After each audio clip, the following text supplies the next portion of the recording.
It's hard to act as who you are when you don't even know who that is. I'm Michelle Wilson, and this is my 5-minute Fireside.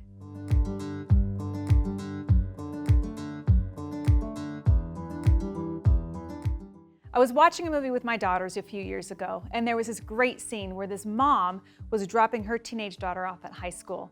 As the daughter gets out of the car and walks into a sea of her peers, the mom rolls down the window and yells, "Remember who you are!" I thought it was hilarious. So of course, the next time I went to drop my daughters off at school, what did I do? Roll down the window. "Remember who you are!" Now it may sound funny, but it's actually really important advice to remember who you are.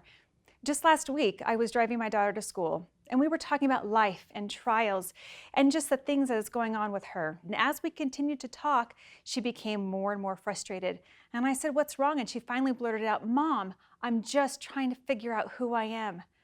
My response was, "I get it, kid, because I do.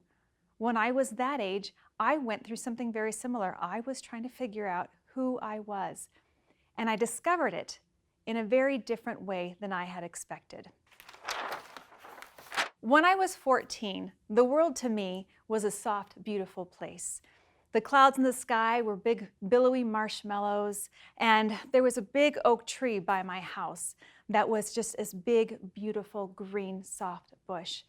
I thought it was beautiful. My mom thought I needed glasses. So off she took me to my first appointment to get glasses. On the way home, I noticed something. I realized that I could actually see the faces of the people on the sidewalk, and I could see the license plates of the cars in front of me. And when we came by my oak tree, I noticed something. My beautiful, soft, billowy oak tree was made up of 1,000 tiny leaves that I could see. Now, to me, it felt like the world had changed, but it hadn't. What had changed was my ability to see the world.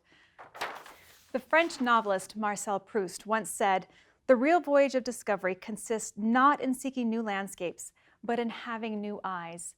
I needed new eyes. I just didn't know it yet. When I was 15 years old, my self-esteem just plummeted. I don't know if you've ever felt that way, where you just begin to wonder who you are, if you have value. I would say things to myself like I wasn't smart, I wasn't funny, I wasn't pretty. And then I would start looking to my peers for validation. I would compare myself to them, and I would always come up short. Their compliments made me feel good, but their judgments and criticism made me feel really bad. It was like I sold my identity for what they had to say. And because I didn't know who I was, I didn't act accordingly.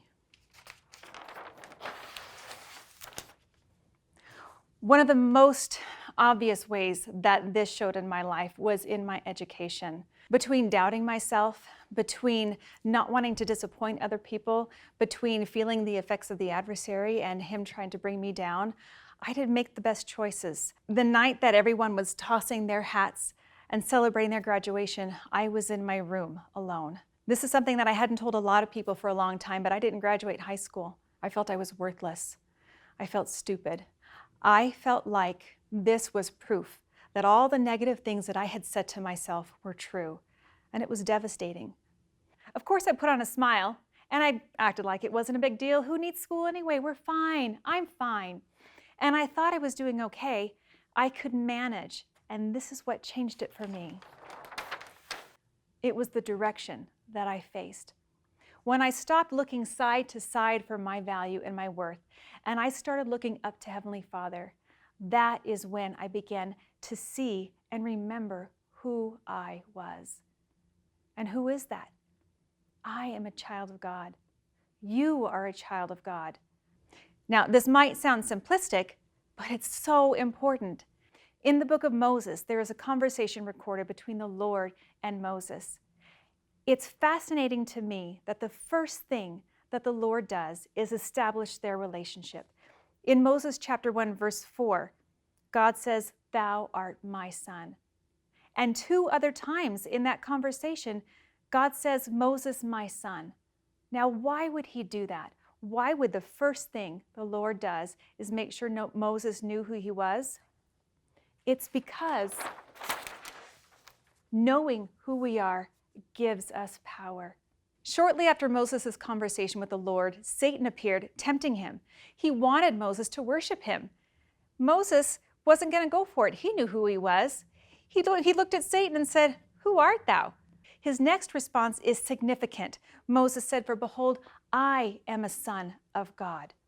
Moses knew who he was. Because Moses remembered who he was, he had the power to resist Satan. Because I remember who I am, it gives me the power to resist my self-doubt. And because my daughter remembers who she is, she has the power to get through this tough time in her life. And when you remember who you are, it gives you power to resist the adversary. President Russell M. Nelson said, "Who are we? We are children of God. Our potential is unlimited, and our inheritance is sacred." When we remember that we are a child of God, we remember that we lived before we came. We remember that we have so much in front of us to look forward to. We know that we have the DNA of deity running through our veins. There is nothing we can do, no choice that we can make, nothing that anyone else can do to us, no loss that we can experience that can change who we are. And that gives us power. Who are you? You are a child of God.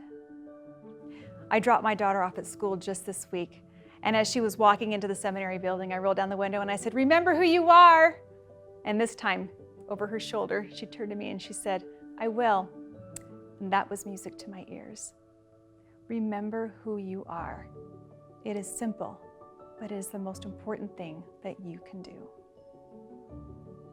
Thank you so much for spending this time with me. I'm Michelle Wilson, and this has been my 5-Minute Fireside.